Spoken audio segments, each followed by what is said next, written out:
Sur la partie gauche du poste de conduite, on retrouve l'interrupteur qui permet d'activer le pictogramme transport d'enfants, l'interrupteur qui permet de changer de mode de fonctionnement pour la boîte automatique Allison, l'interrupteur du cruise control, les voyants d'alerte d'EBS, le voyant d'alerte de l'ESC, le correcteur de trajectoire, et le voyant d'alerte des faux portes verrouillées. On retrouve aussi le bouton rotatif pour le réglage des rétroviseurs extérieurs droit et gauche, ainsi que le bouton plombé de l'éthylotest, l'éclairage des feux de brouillard avant et arrière, le bouton de dégivrage des rétroviseurs extérieurs et de la vitre latérale conducteur, et le couplage au pied du ralentisseur électromagnétique avec la pédale de frein. Et là, on peut voir le voyant pour les véhicules équipés d'une marche rétractable, le voyant d'alerte quand la marche rétractable ne s'est pas rétractée. Et ici, on retrouve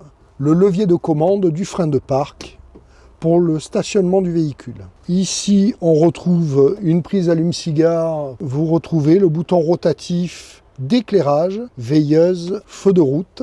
Pour passer des feux de route en feu de croisement, on agit sur le commodo qui a plusieurs fonctions. L'avertisseur sonore, les essuie-glaces et le lave-glace en appuyant dessus. Et on peut régler en faisant tourner le commodo les différentes vitesses de balayage des essuie-glaces. Cet écran permet de voir la distance et le positionnement du véhicule par rapport aux obstacles se situant à l'arrière du véhicule.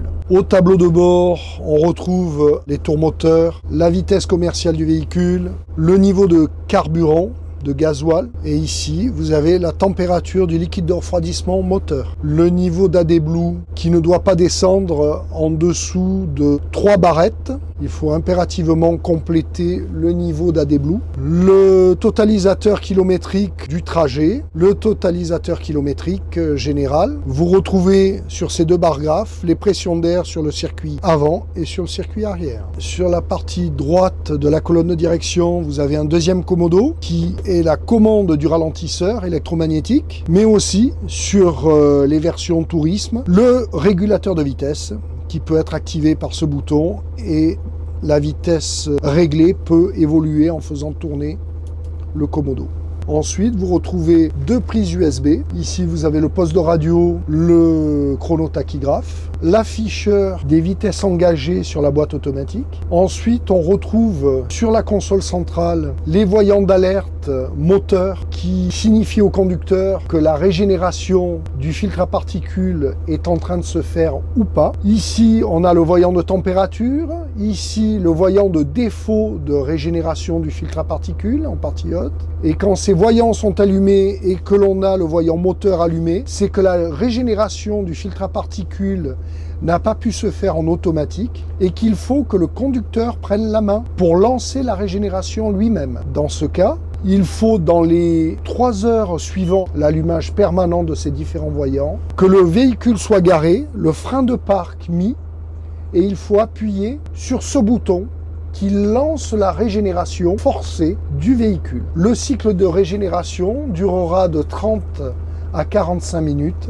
Il faudra pendant ce laps de temps que le conducteur ne touche à aucune des commandes du véhicule, y compris l'accélérateur. C'est l'électronique embarquée qui va augmenter le régime moteur et le réduire une fois le cycle de régénération terminé. Ensuite, on retrouve les deux boutons de porte 1, porte avant, porte 2, porte arrière, le cadenas qui permet d'alimenter les deux boutons de commande dans la poignée de la porte avant extérieure, le bouton des feux de détresse, le bouton d'alimentation des liseuses passagers, le bouton d'éclairage de l'allée centrale et le bouton d'éclairage du poste de conduite. En partie basse, on retrouve le clavier de commande de la climatisation. On retrouve le bouton de verrouillage de la porte médiane pour l'accès handicapé, le bouton de réinitialisation de l'appel pour accès de personnes handicapées et le bouton de réinitialisation de l'éclairage intérieur quand on décompresse les portes de l'intérieur ou de l'extérieur. Quand on décompresse les portes, que ce soit de l'intérieur ou de l'extérieur, on a une alarme et on a l'éclairage intérieur de l'allée centrale qui est activé. Mais quand on recompresse les portes, on repressurise la porte, mais par contre, l'éclairage intérieur reste allumé. Pour réinitialiser l'éclairage intérieur, il faut appuyer sur le bouton avec le pictogramme d'une personne qui court et ça permet d'éteindre l'éclairage de l'allée centrale.